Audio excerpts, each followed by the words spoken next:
Hello friends, welcome to Food Journey Tamil channel. இன்னைக்கு நம்ம cauliflower kurma video பார்க்கலாம். வாங்க வீடியோக்குள்ள போகலாம். பட்டாணியை மினிமம் 8 மணி நேரமாவது ஊற வச்சு எடுத்துக்கோங்க.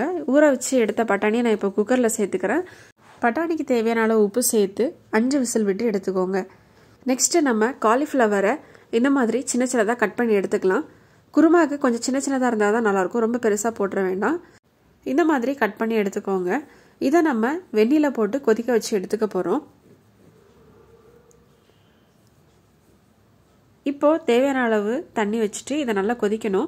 அதுல கொஞ்சமா உப்பு, கொஞ்சமா மஞ்சள் தூள் சேர்த்து இத கொதிக்க விட்டுறலாம். இதுலயே நம்ம காலிஃப்ளவரை 75% வேக வச்சு எடுத்துக்க போறோம். கொதிச்சதுக்கு அப்புறமா ஒரு 5 மினிட்ஸ் ஆற வச்சிட்டு இந்த மாதிரி நான் வடிகட்டி எடுத்துக்க போறேன். பார்த்தாலே தெரியும் கொஞ்சம் நல்லா வெந்திருக்கு. இப்போ ஒரு தாளிக்கிற சட்டியை வச்சிட்டு அதுல கரம் மசாலா சேர்த்துக்கோங்க. ஒரு பெரிய வெங்காயத்தை சின்ன சின்னதா கட் பண்ணி சேர்த்துக்கிறேன். தேவையான அளவு உப்பு சேர்த்து நல்லா வதக்கிக்கலாம்.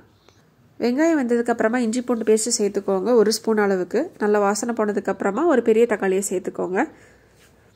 தேங்காய், பச்சை மிளகு, பெருஞ்சீரகம் இத மூணையும் சேர்த்து அரைச்சு வச்சிரலாம். தக்காளி இப்போ ஓரளவு நல்லா வெந்திருக்கும்.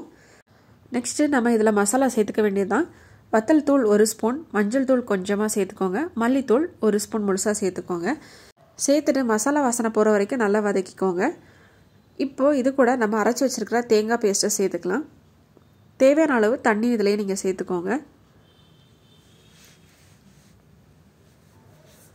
இப்போ நல்லா கொதிச்சு வருது. கொதிச்சு வந்ததுக்கு அப்புறமா நம்ம வேக வச்சு வச்சிருக்கிற பட்டாணி, காலிஃப்ளவர் ரெண்டையுமே இதில் சேர்த்துக்கலாம். இது கூட இன்னும் நீங்க உருளைக்கிழங்கு, கேரட் சேர்த்துக்கலாம். நான் இது மட்டும் தான் சேர்த்துக்கிறேன். இதையே சேர்த்து ஒரு 2 to 3 மினிட்ஸ் நல்லா கொதிக்க விட வேண்டியதுதான். சூப்பரான காலிஃப்ளவர் குருமா ரெடி ஆயிடுச்சு.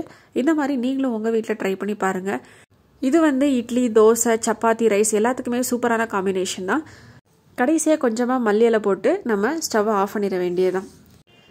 இந்த குருமாவை நீங்களும் உங்க வீட்டில் ட்ரை பண்ணி பாருங்க. ட்ரை பண்ணிட்டு டேஸ்ட் எப்படி இருக்குன்னு சொல்லுங்க. தேங்க்ஸ் ஃபார் வாட்சிங் ஃபுட் ஜர்னி தமிழ்.